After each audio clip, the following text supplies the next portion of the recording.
So hello Afnan, once again a very good morning to you. Welcome to our science class, जिसमें हम लोग पढ़ रहे हैं अपना चैप्टर बॉडी मूवमेंट्स। तो कल हम लोगों ने देखा कि क्या होता है बॉल एंड सॉकेट जॉइंट, जो कि अपने शोल्डर में पाया जाता है। इस तरीके से जो हम पूरी तरीके से अपना हैंड घुमा लेते हैं अपनी आर्म। और दूसरा होता है पाइवोट जॉइंट, जहाँ पर हम सिर्फ अप साइड, डाउन साइड और लेफ्ट एंड राइट कर पाते हैं। तो ये होता है पाइवोट जॉइंट मेन। ठीक है, आज इसी टॉपिक को हम लोग आगे बढ़ाते हैं और आज भी हम लोग कुछ जॉइंट्स के बारे में जानते हैं, समझते हैं अच्छी तरीके से। ठीक,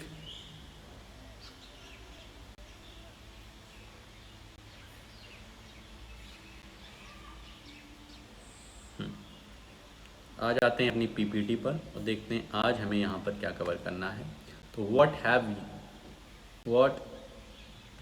we have to read today cover in this video. तो पहला रहेगा टॉपिक हिंज जॉइंट, दूसरा फिक्स्ड जॉइंट और तीसरा स्केलेटन सिस्टम हम लोग समझेंगे।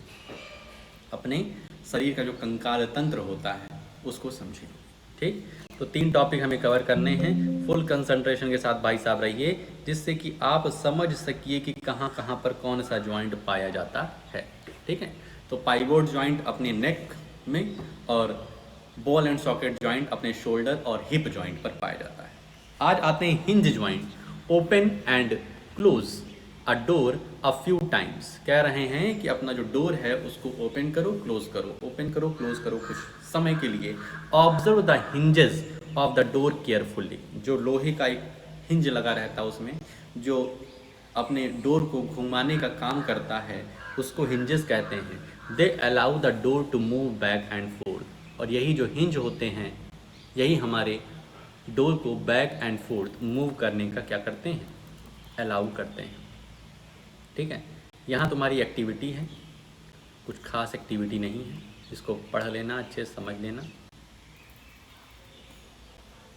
we saw this kind of movement at the elbow in activity 1। Activity 1 हम जब किए थे, जिसमें हम लोगों ने कई सारी एक्टिविटी करी थी, जिसमें हम लोगों ने अपने हाथ को घुमाया था, अपने पैर को घुमाया था, लेट करके पैर को घुमाया था, जिससे हमको अलग अलग ये पता चल रहा था कौन सा पार्ट कितना मूव कर सकता है।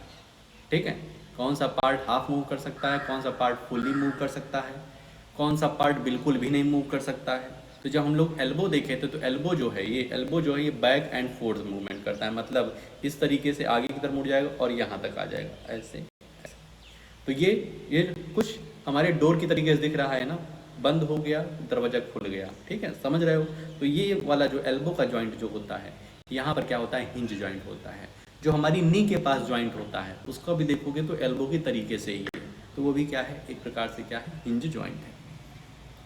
What we have constructed in figure 5.5 is different from a hinge, of course, but it illustrates the direction in which a hinge allows movement। तो hinge किस तरीके से movement करता है, तो back and forth। The elbow has a hinge joint that allows only a back and forth movement। back and forth मतलब open and close movement जो होता है, वो हमारा hinge joint कराता है। Can you think of more example of such joint? तो yes, हमारा नी है। ठीक है, हमारी नी है और हमारा क्या है, नी हो गया और एल्बो हो गया। और इस उंगली की बात करें तो उंगली भी कुछ इसी तरीके से, देखो यहाँ तक मूवमेंट करी और ये ऐसे, तो इसमें भी क्या है, हिंज जॉइंट है। क्लियर है, फिंगर्स में भी है। तो ऐसे कई सारे तुम जॉइंट्स खोजोगे कि कहाँ कहाँ पर तुम्हारा हिंज जॉइंट पाया जाता है। 3 हमने बता दिया। अगला है fixed joint. Some joints between bones in our head are different from those we have discussed so far। कह रहे हैं हमारे हेड में ऐसे कई सारे जॉइंट्स हैं जो अलग हैं, जितने जॉइंट्स अभी तक हम लोगों ने पढ़ा है, बॉल एंड सॉकेट, पाइवोट और हिंज जॉइंट, इनसे अलग हैं। The bones can not move at these joint, such joints are called fixed joint. ऐसा जॉइंट जहाँ पर बोन्स बिल्कुल मूव ही नहीं कर सकती हैं, उसको क्या कहते हैं, फिक्स्ड जॉइंट कहते हैं। When you open your mouth wide, you can move your lower jaw away from your head, isn't it? When you open your mouth wide, अपने माउथ को बड़ा सा, you can move your lower jaw। lower jaw को आप क्या कर सकते हैं, घुमा सकते हैं, from your head, isn't it? Try to move your upper jaw now। Are you able to move it? There is a joint between the upper jaw and the rest of the head which is a fixed. तुम्हारा जो अपर jaw है उसको तुम movement नहीं कर सकते, lower jaw का तुम्हारा मूवमेंट चलता है, तभी तुम्हारा मुंह खुलता है, बंद होता है। लेकिन जो अपर जॉ है वो तुम्हारे हेड से जुड़ा रहता है, जिसको फिक्स जॉइंट कहते हैं। ठीक है, तो अपर जॉ हेड से जुड़ा रहता है, वहीं पर हमारा फिक्स जॉइंट होता है, तो वो बिल्कुल भी मूवमेंट करने नहीं देता है। We discussed only some of the joints. We discussed only some of the joints that connects parts of our body. What gives the different parts of the body their different shape? तो यहाँ पर हम लोगों ने अलग अलग joints पढ़ा। Mainly कौन कौन जॉइंट पढ़ लिया? तो सबसे पहला पढ़ा था बॉल एंड सॉकेट, दूसरा पाइवोट जॉइंट, तीसरा अपना हिंज जॉइंट और चौथा अपना कौन सा? Fixed joint. 4 जॉइंट्स के बारे में पढ़ा। अब बात उठती है कि जो हमारा बॉडी है इसको इतना अच्छा सुंदर सा शेप कैसे मिलता है, उसके पीछे क्या रीज़न है, ये देखते हैं। If you wanted to make a doll, what will you make first? अगर तुम एक डॉल गुड़िया बनाना चाहते हो, सबसे पहले तुम क्या बनाओगे? Perhaps a framework to give the doll shape before making its outer structure, isn't it? सबसे पहले तुम क्या करोगे? जो अंदर की सरफेस है, अंदर का जो मटेरियल है उसको बनाओगे, उसके बाद उसका आउटर स्ट्रक्चर बनाओगे। ठीक है, सिंपल सी बात है। जब कोई चीज़ बनती है तो पहले उसका रॉ मटेरियल तैयार होता है ना, पहले जो रॉ फ्रेमवर्क रहता है उसको बनाते हैं, उसके ऊपर से बाद में आउटर स्ट्रक्चर बनता है। All the bones in our body also form a framework to give a shape to our body. इसी तरीके से जो हमारी बॉडी है, हमारी जो बॉडी है, ये पूरी की पूरी बोन्स मिल करके एक फ्रेमवर्क बनाती है, जिससे हमारी बॉडी का एक अच्छा सुंदर सा शेप बनता है। The human skeleton is composed of around 305 bones at birth. जब बच्चे का जन्म होता है तो लगभग 305 बोन्स होती है। ठीक है, लेकिन जैसे जैसे बड़ा होता है उसकी हड्डियाँ क्या होती हैं? खो जाती हैं। खेलते खेलते वो अपनी हड्डियाँ क्या करता है? खुवा देता है। ऐसा लोग कहते हैं, हम नहीं कहते हैं। क्या होता है? The number of bones in the skeleton changes with age. It decreases to 206 bones by adulthood after some bones have fuse together. कुछ बोन्स होती हैं वो आपस में एक दूसरे से फ्यूज हो सकती हैं, मिल जाती हैं। ठीक है, तो 305 बोन्स जब बच्चा पैदा होता है तब उसके पास बोन्स होती हैं, लेकिन जैसे वो एडल्ट होना शुरू होता है, जैसे वो एडल्ट होता है तो उसके पास 206 बोन्स होती हैं। अब तुम्हारे पास कितनी बोन है ये तुम बताओगे शाम को, तुम एडल्ट हो या फिर बच्चे हो। This framework is called the skeleton. और ये जो फ्रेमवर्क है इसको स्केलेटन कहते हैं। बच्चे क्या होते हैं? इसको देख करके डर जाते हैं कि ये है भूत, लेकिन ये भूत नहीं, ये हमारे अंदर का भूत है। सबके अंदर इसी तरीके से स्ट्रक्चर पाया जाता है, जिसको स्केलेटन बोलते हैं। बाहर से देखो कितना सुंदर लगते हो, अंदर से बहुत ही सुंदर दिखते हैं लोग। How do we know that this is the shape of a human skeleton? हम कैसे जानेंगे कि तुम्हारा ह्यूमन स्केलेटन है? भाई प्रूफ मांगता है ना। तुम कहोगे सर जी नहीं, हमारा इतना गंदा नहीं हो सकता है, हमारा तो बहुत खूबसूरत होगा। यहाँ पर हमारा हार्ट होगा, जो कि सर आपने कल हमको हमारे हार्ट को क्या कर दिया? ब्रेक कर दिया। ठीक है, तो एक हार्ट भी होगा, लेकिन इसमें हार्ट नहीं दिख रहा है सर, तो ये हमारा वाला नहीं है। कैसे जानेंगे? चलो प्रूफ देखते हैं। How do we know the shapes of the different bones in our body? We can have some idea about the shape and number of bones in some parts of our body by feeling them.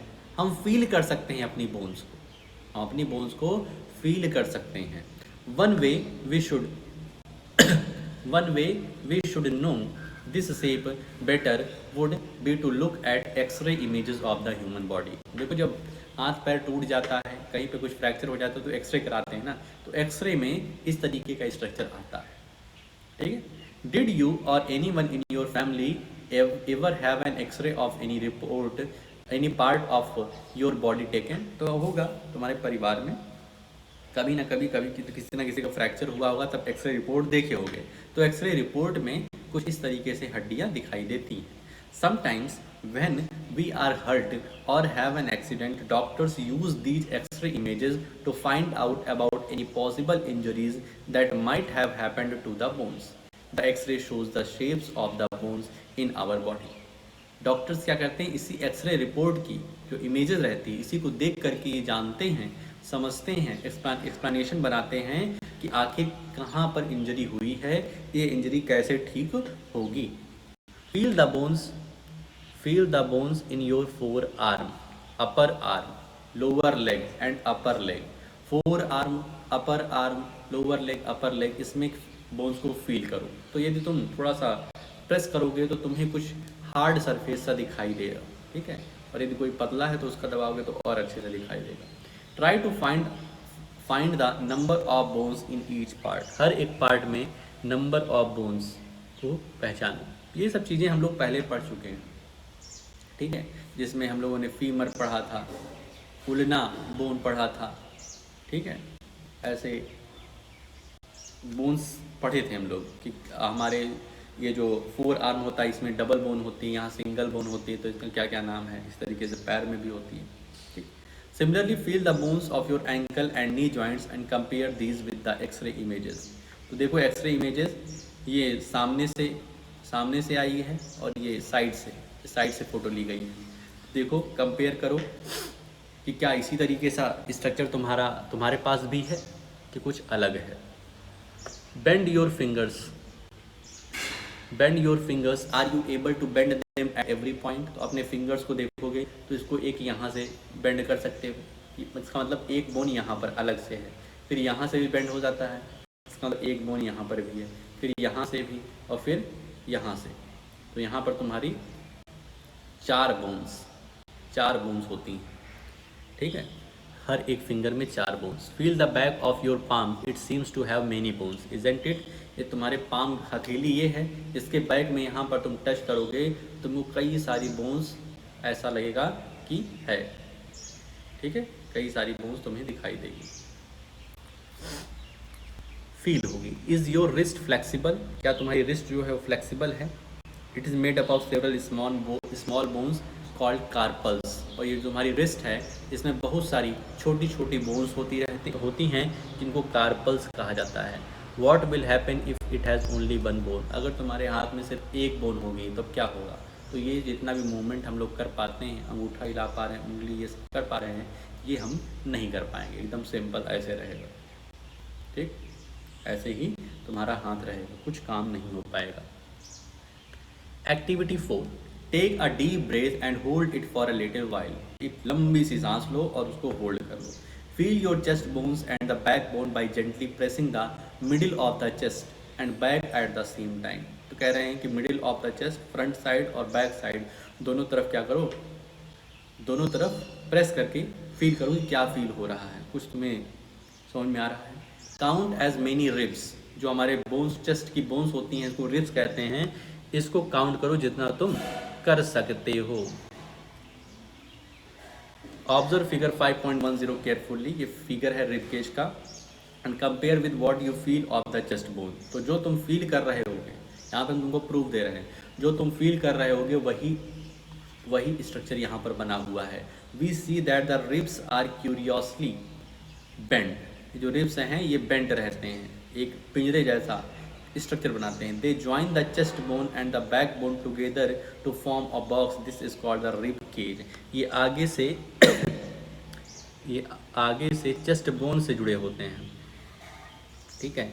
ये वाली जो bone है हमारी, ये chest bone से जो रहते हैं, और पीछे ये रिब केज से, पीछे ये क्या, हमारे स्पाइनल कॉर्ड से जुड़े रहते हैं, इनको हम बैकबोन ही बोलते हैं। These are 12 ribs on each side of chest। तो तुम्हारा चेस्ट है, लेफ्ट साइड और राइट साइड दोनों में 12-12 रिब्स हैं। Some important internal parts of our body lie protected inside this cage। और इस केज के अंदर हमारे जो नाजुक पार्ट होते हैं, लंग्स हुआ, हार्ट हुआ, ये सब, लीवर है, ये सब इसी के अंदर क्या है, अच्छे से स्टोर्ड है। Ask some friends to touch their toe without bending their knee। बिना घुटने को मुड़े अपने दोस्त से कहो कि वो क्या हो, अपने टोज को छुए, ठीक है, अपने टोज को छुए। Starting from the neck, move your fingers downward on a back of your friend. कुछ इस तरीके से वो झुकेगा अपना पैर छूने के लिए। तो नेक से लेकर के उसके कमर तक ये तुम फील करोगे तो बहुत सारे तुम्हें हड्डियां दिखाई देंगी, वही क्या है, बैकबोन है। Back of your friend what you feel is the backbone, जो तुमने फील किया उसे क्या कहते हैं, बैकबोन कहते हैं।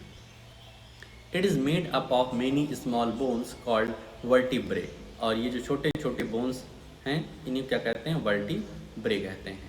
The backbone consist of 33 vertebrae, ये टोटल मिलाकर के जितनी बोन्स हैं छोटी छोटी 33 होती हैं इनकी numbers. The rib cage is joined to these bones, जो हमारा रिब केज है ये पीछे की साइड से बैक बोन से जुड़ा होता है, आगे की साइड से चेस्ट बोन से और पीछे की साइड बैक बोन, जिसको हम स्पाइनल कॉर्ड भी कहते हैं। If backbone was made up of only one long bone, will your friend be able to bend?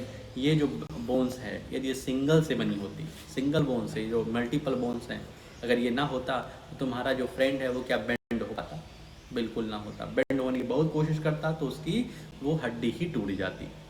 ठीक है, जिस तरीके से यहाँ से लेकर के यहाँ तक का जो हमारा 4 आर्म है, इसको हम चाहें तो यहाँ से बेंड कर दें, यहाँ से बेंड कर दें तो नहीं हो सकता है। बेंड करने की भरपूर कोशिश करेंगे तो टूट जाएगी हड्डी। Make your friend stand with both hands pressed to the wall and ask her to push the wall. Make your friend stand with both hands pressed to the wall and ask her to push the wall. ठीक है, तो wall क्या करे, वो push करे। Do you notice two bones on the back are prominent when the shoulders where the shoulders are, they are called shoulder bones। तो कुछ नहीं, ये जो हमारे पास ये वाली जो बोन होती है, ठीक है, ये जो बोन होती है ये, ठीक है, ये वाली जो बोन होती है इसको शोल्डर बोन कहते हैं।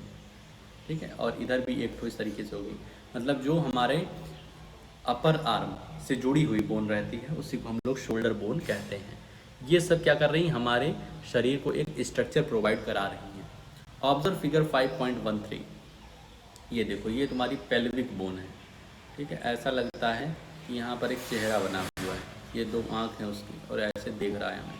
ठीक, तो ये तुम्हारी पेल्विक बोन होती है। क्या कर रहा है ये क्या काम करता है।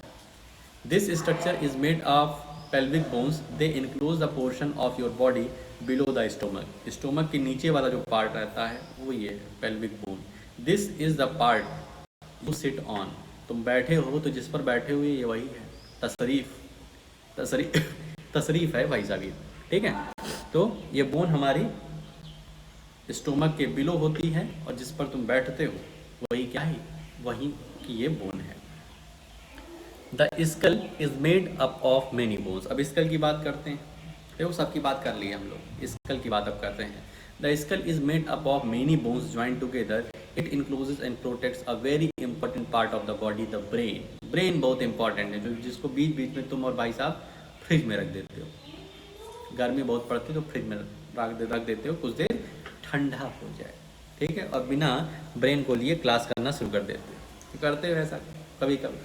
तो जो स्कल है ये कई सारी बोन से मिल करके बना होता है, इस बात को जान लो, एक बोन नहीं होती। We discussed many bones and the joints of our skeleton,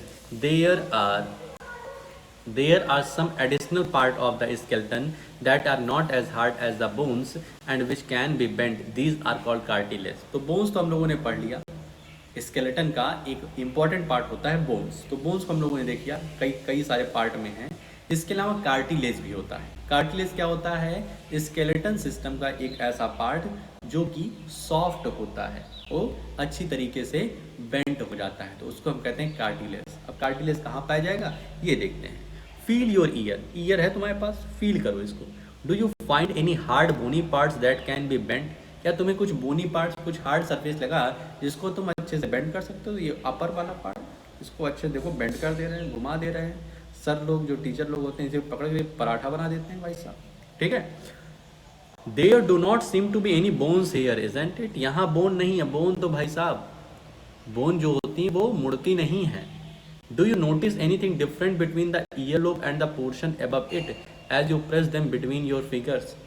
year lobe यहाँ पर तो सिर्फ तुम्हारी, यहाँ पर तो एकदम सॉफ्ट, लेकिन ये जो है ये तुम्हारा सॉफ्ट और हार्ड के बीच की चीज़ है, ना ही बहुत ज़्यादा हार्ड है। हार्ड होती तो ये मुड़ ही ना पाता, और सॉफ्ट होता तो ये बोनी पार्ट जैसे ना लगता। ठीक है, तो इसको क्या कहते हैं, इसी को प्यार से क्या कहते हैं, cartilage. You do feel something in the upper parts of the ear that is not as soft as the earlobe, but not as hard as a bone, isn't it? This is cartilage. Upper part, year का upper part देखोगे तो ये ना तो soft है, बहुत ज़्यादा soft है, और ना ही ज़्यादा बहुत हार्ड है, तो ये तुम्हारा है cartilage. Cartilage is also find in the joints of the body. Cartilage तुम्हारे अपर ईयर में तो होता ही है, लेकिन जहाँ जहाँ जॉइंट्स होते हैं वहाँ भी कार्टिलेज पाए जाते हैं। ठीक है, कार्टिलेज ना हो तो तुम्हारी हड्डी एक दूसरे से घिस घिस करके खराब हो जाए। We have seen that our skeleton is made up of many bones, joints and cartilage. You could feel, bend and move many of them. Draw a neat figure of the skeleton in your notebook. तो skeleton system बना लेना भाई साहब, एक अपनी book में तुम्हारा work रहेगा। ये जो skeleton system अभी दिखाया तुमको, उसको अपनी बुक में, अपनी नोटबुक में, कॉपी में अच्छे से बना लेना। तो इसमें हम लोगों ने देखा कि स्केलेटन सिस्टम जो है वो जॉइंट से मिल करके बना है, बोन से मिल करके बना है, कार्टिलेज से मिल करके बना है, और इसी के हेल्प से हम बहुत सारे अपने डे टू डे वर्क कर पाते हैं। We have learn about the bones in our body and about joints that help us move in different ways. हम लोगों ने जाना कि हमारे बॉडी में कहाँ कहाँ कौन सी बोन्स पाई जाती हैं, उनका क्या वर्क रहता है। What makes the bones move the way they do, let us find out. अब बोन्स किस तरीके से मूवमेंट कर रही हैं ये देखने चल रहे हैं। Make a fist, make a fist, fist मतलब होता है मुट्ठी। ठीक है, make a fist with one hand, एक हैंड से क्या करो मुट्ठी बनाओ। Bend your arm at the elbow and touch your shoulder with the thumb. Do you see any changes in your upper arm. कह रहे हैं इस तरीके से एक मुट्ठी बनाओ और इस तरीके से अपना थंब टच करो, तो तुम्हारा जो अपर आर्म रहेगा, यहाँ पे जो मसल्स रहेंगी ये कॉन्ट्रैक्ट होकर के थोड़ी सी मोटी हो जाएंगी, बॉडी बन जाएगी। बॉडी कहते हैं ना, बॉडी आ गई। ठीक है, touch it with the other hand, दूसरे हैंड से उसको टच करोगे तो do you observe a swollen region in the upper arm. तो अपर आर्म में इस तरीके से हमको गुद्दी दिखाई देगी, तो गुद्दी लोग बोलते हैं। ठीक है, मतलब थोड़ा सा जो मसल्स है वो कॉन्ट्रैक्ट होकर के सैलो हो गई हैं, इसीलिए लोग जिम वगैरह जाते हैं शायद। दिस इज अ मसल, इसी क्या कहते हैं muscle. The muscle bulge due to contraction, जो मसल है ये फूल कैसे गई, कॉन्ट्रैक्ट होकर के, सिकुड़ करके। It become smaller in length. Now bring your arm back to its normal position. वापस नॉर्मल पोजीशन पे अपने हैंड को ले जाओगे तो तुम्हारी जो मसल्स थी वो वापस से नॉर्मल हो जाएगी, वापस से फ्लैट हो जाएगी। What happened to the muscles? Is it still contracted? You can observe similar contraction of muscles in your leg when you walk or run. जैसे तुम नॉर्मल पोजीशन पे अपने हाथ को सीधा कर दोगे, ये तुम्हारी मसल्स भी क्या हो जाएगी, फ्लैट हो जाएगी। वापस से इस तरीके से करोगे तो ये वापस से स्वेलो हो जाएगी, कॉन्ट्रैक्ट होकर के ये तुम्हारी थोड़ी सी मोटी दिखाई देगी। ठीक, और इसी तरीके से जब तुम रन करते हो तब भी वहाँ पे कॉन्ट्रैक्शन और एक्सपेंशन चलता रहता है। तो कॉन्ट्रैक्शन जब होगा तो तुम्हारी जो लेग मसल्स हैं वो मोटी दिखाई देंगी, और जब एक्सपैंड होगा तब मसल्स क्या हो जाएंगी, नॉर्मल हो जाएंगे, तब वहाँ पे पतला दिखाई देगा। When contracted the muscle become shorter, stiffer and thicker. जब कॉन्ट्रैक्ट होगा तो मसल्स तुम्हें शॉर्ट दिखाई देंगी, स्टिफ दिखाई देंगी। स्टिफ मतलब थोड़ा सा कठोर दिखाई देंगी। ठीक है, ऐसे करोगे तो इसको टच करोगे तो स्टिफ दिखाई देगा। ठीक है, और ऐसे कर दोगे तो एकदम नॉर्मल लूज दिखाई देगा। And thicker, it pulls the bone. ये क्या करती हैं, ये जो हमारा मसल्स है ये बोन को पुल करती है। Muscles work in pairs, muscles जो हैं ये पेयर में वर्क करती हैं। अगर एक कॉन्ट्रैक्ट कर रही तो दूसरी एक्सपेंड करेगी। जैसे पैर में जब तुम रन करते हो तो एक आगे तो एक पीछे जाता है ना, तो एक क्या हो रहा है, एक मसल कॉन्ट्रैक्ट करेगी और दूसरी एक्सपैंड करेगी। तो इस तरीके से क्या होता है, तुम आगे बढ़ते रहते हो। When one of them contracts, the bone is pulled in that direction. ठीक है, जो बोन कॉन्ट्रैक्ट होगी उसी डायरेक्शन में तुम्हारा लेग भागेगा, पुल होगा। The other muscle of pair relaxes to move the bone in the opposite direction. The relaxed muscle contract to pull the bone towards its original position while the first relaxes. तो एक relax करेगी तो दूसरा contract करेगी। तो इस तरीके से आदमी क्या होता है, आगे बढ़ता है। ठीक है, जिधर कॉन्ट्रैक्शन होगा तो मसल्स क्या करेगी, लेग को पुल करेगी। ठीक है, a muscle can only pull it can not push. जो मसल होती है सिर्फ और सिर्फ पुल करती है, अपनी तरफ खींचती है, पुश नहीं करती है। Thus two muscles have to work together to move up the bone. तो इसलिए दोनों मसल्स को एक साथ काम करना होता है, जिससे कि हमारे लेग्स हमारे हैंड क्या करें, आगे की तरफ बढ़ते चलें। ठीक है भाई, इतनी बात समझ गए। अब आगे चलते हैं। Our muscles and bones always required for movement. क्या मसल्स और बोन्स जरूरी होते हैं मूवमेंट के लिए? How do other animals move? और एनिमल्स कैसे मूव करते हैं? Do all animals have bones? क्या सभी एनिमल्स, जितने भी एनिमल्स हम जानते हैं, सबके पास बोन्स होता है? व्हाट अबाउट एन अर्थवॉर्म और आई स्नेक? अर्थवॉर्म या फिर स्नेल जो है, क्या इनके पास भी बोन्स होता है? नहीं होता है, तो फिर ये कैसे मूवमेंट करते हैं? Let us study the manner of movement that is the gait और सम एनिमल्स। ठीक है, गेट ऑफ सम एनिमल्स। तो हम जानेंगे नेक्स्ट वीडियो में कि किस तरीके से बोन्स मसल्स के ना होने पर भी कैसे जो हमारे एनिमल्स हैं, कुछ एनिमल्स हैं, वो मूवमेंट दिखाते हैं। ठीक है, तो आज का जो हम लोगों ने 4 टॉपिक डिसाइड किया था, उसको बहुत ही अच्छी तरीके से यहाँ पर हम लोगों ने कंप्लीट कर लिया है। अब तुम्हारा काम रहेगा कि अपनी NCERT पर आओ और फुल्ली रीडिंग करो। जितना पढ़ा दिया है इसकी एक प्रॉपर रीडिंग कर लो, जो दिक्कत बने उसको अंडरलाइन करके शाम को पूछ लो, और जो भी इम्पोर्टेंट पॉइंट्स तुमको नज़र आ रहे हैं उसको भी अपनी कॉपी में अच्छी तरीके से अच्छी हैंडराइटिंग में लिख लो। ठीक है, तो आज के लिए बस इतना ही, मिलते हैं नेक्स्ट वीडियो में। ओके।